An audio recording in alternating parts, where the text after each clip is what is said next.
하나님의 은혜가 여러분들 가운데 함께 하시기를 주님의 이름으로 축원합니다. 이 사도 바울이요, 구약 성경을 해석하면서 오늘 이 말씀을 통해서 아브라함에게 두 아들이 있었죠. 원래 전체는 8명의 아들이 있었는데 이 6명은 나중에 낳게 되는데, 이 앞부분에 우리가 역사를 분명하게 알고 있는 이스마엘과 이삭에 대한 이야기를 통해서 지금 율법과 복음에 대한 이야기를 설명하고 있어요. 볼까요? 지금 아브라함이 75세에 부름받았습니다. 부름받아서 하나님께서 아브라함에게 두 가지를 약속해 주셨어요. 하나는 뭐냐면 내 자손을 하늘의 별처럼 바닷가의 모래알처럼 많게 하겠다는 것이었고, 또 한 가지는 아브라함이 하나님의 부름을 따라 하나님이 지시한 땅, 그 땅 가나안 땅이죠.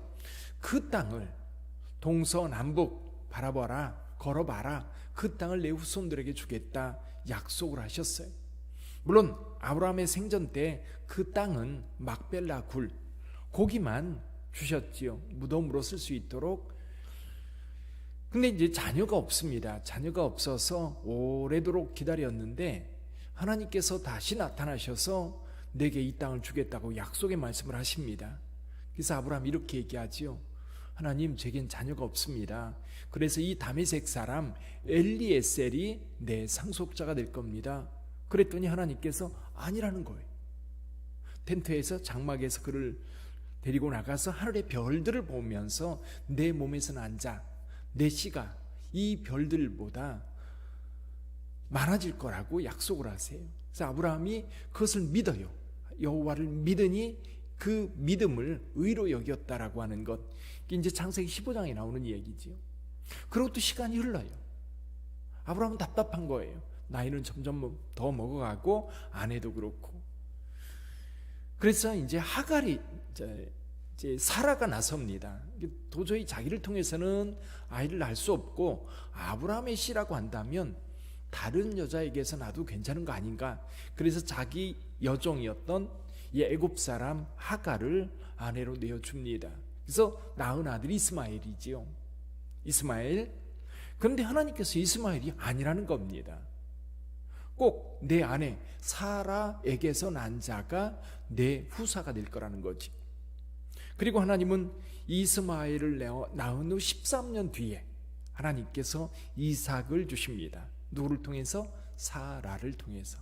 자, 이 두 아들 이스마엘과 이삭이 있습니다. 차이점이 뭐예요? 누가 낳았지요? 이스마엘은 하갈이 낳았습니다. 하갈이 누구예요? 그 집의 종이었어요. 또 이삭은 누굽니까? 믿음을 따라, 약속을 따라 아브라함의 아내였던 사라를 통해서 낳았어요. 두 사람이 있는데, 처음에 이제 이삭이 아직 어렸을 때 돌잔치를 하는데요, 이스마엘이 이 아이를 놀립니다.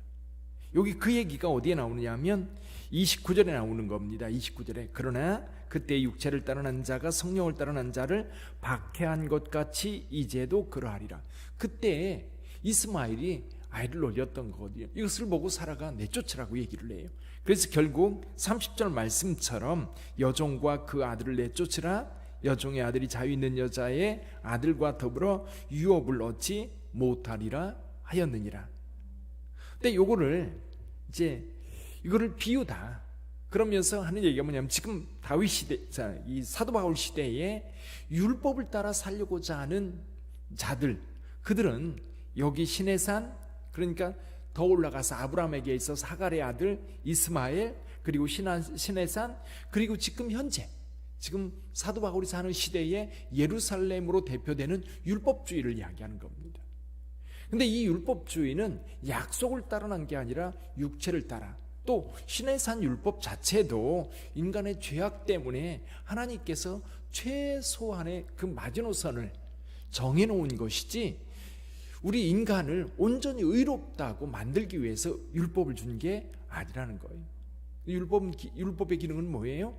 우리가 죄인이라는 것을 알게 하고 우리를 또 그리스도에게로 안내하는 길잡이 역할 정도지, 이 율법을 통해서 우리는 의롭다함을 얻을 수 없다는 겁니다. 그러면 사라에게서 난 아들 이삭, 이건 자유자이고 아브라함의 아내입니다. 아내를 통해서 낳은 이삭이 이 집에 뭐예요? 상속자인 거예요. 상속자. 근데 처음에 이 이삭이 어릴 때에는 이스마엘이 이삭을 놀립니다. 그러나 이 종의 아들과 또 아내의 아들, 자유자의 아들이 동시에 유업을 이을 수는 없다. 그래서 하갈과 아들을 내쫓으라. 그래서 결국 같이 유업을 얻을 수 없다라는 것을 분명하게 말씀하고 있는데 지금 상황이 꼭 그렇다는 거예요.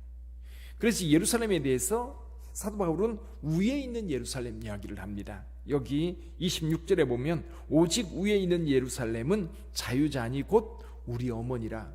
이 하나님의 교회에서 이 말을 가지고 이 어머니 하나님 얘기를 해요. 이 말을 근거로 해서 하늘에 우리 어머니 하나님이 있다는 거예요. 여기서 말하는 이 자유자니 곧 우리 어머니라. 누구를 가리켜요? 사라를 가리키는 겁니다. 사라를 이야기하는 거고요. 그래서 지금 비유로 두 가지를 이야기하는 거지, 여기에 하늘에 어머니 하나님이 있고 아버지 하나님이 있고 뭐 바알이고 또 아세라입니까? 그러면 어머니 하나님, 아버지 하나님 얘기하는 거는 전부 다 이단이에요. 그리고 우상 숭배자들이 만들어내는 것들입니다. 우상 숭배자들. 자, 그래서 지금 복음이 우리 가운데 온 것은 아브라함의 약속을 따라 이삭이 왔던 것처럼 예수 그리스도는 약속을 따라 우리에게 오신 메시아인 겁니다. 그러니까 예수님을 믿는 자들은 그 믿음으로 하나님의 자녀가 되고, 그리고 위에 있는 예루살렘, 하늘나라를 상속받을 수 있는 상속자가 되었다는 겁니다. 근데 지금 현재 유대주의자들, 유대율법주의자들이 지금 복음으로 난 이방인들을 박해하고 있어요. 그 모습이 꼭 뭐와 같다? 이스마엘이 이삭을 박해하는 것과 비슷하다. 그러나 결코 그 둘은 같이 상속자가 될 수 없다. 결국 종의 아들은 쫓겨날 수밖에 없고 더 이상 어떤 역할도 할 수 없다는 겁니다. 사랑하는 성도 여러분, 여기서 말씀하는 것 분명히 우리에게 하나님의 자녀됨, 그리고 상속자됨, 우리가 무엇을 상속받을 수 있어요? 하나님의 나라. 그 나라가 오늘 우리에게 주어진 겁니다. 그게 영생이고요. 그 영생을 통해서 하나님의 나라가 우리에게 상속된 거예요. 여기에서 그럼 우리는 이 말씀을 통해서 어떤 적용을 하고 오늘 하루를 살아야 될까요? 지금 계속해서 갈라디아에서 말씀하고 있는 것이 뭐냐면, 이 율법의 구속 속에 들어가지 말고 자유한 하나님의 아들로 살아라. 상속자로 살아라. 아들은 자유자예요. 아들은 그리고 상속자예요. 아들은 하나님의 이 아버지와의 사랑의 관계 속에 있는 것이지 일이나 다른 어떤 의무로 만들어진 관계가 아닙니다. 사랑의 관계. 그리고 아들에게는 뭐가 있어요? 권세가 있어요. 그 이름을 믿는 자들에게는 하나님의 자녀가 되는 뭘 주셨어요? 권세를 주셨어요. 오늘 하나님의 자녀로 그 권세를 누리며 사시기를 바랍니다. 우리는 하나님의 자녀. 어디를 가든지 우리가요, 좀 연약해도, 좀 못생겼어도, 가진 게 없어도 아버지가 하나님이세요.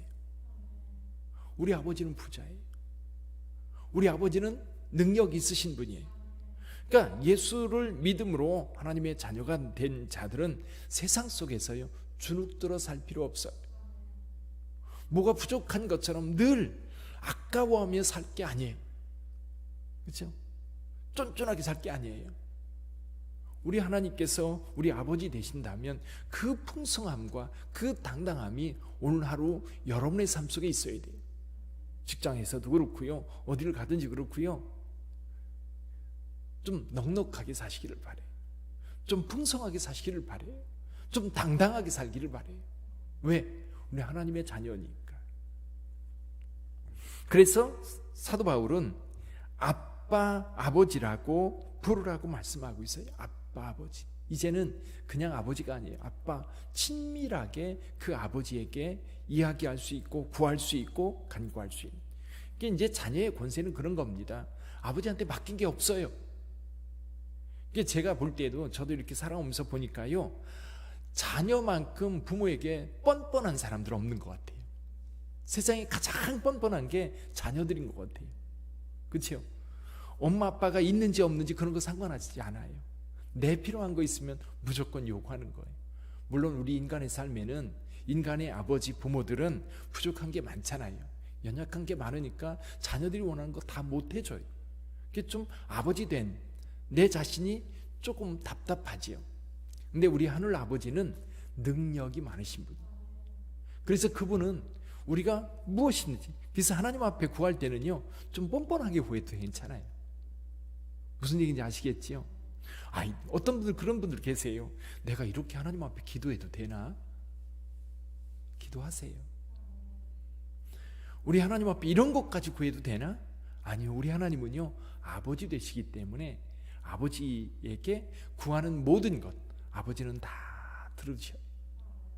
그래서 오늘 여러분들이 하나님의 자녀로 당당하고 힘있고 또 그 권세로 오늘 하루를 사시기를 주님의 이름으로 축원합니다. 기도하겠습니다.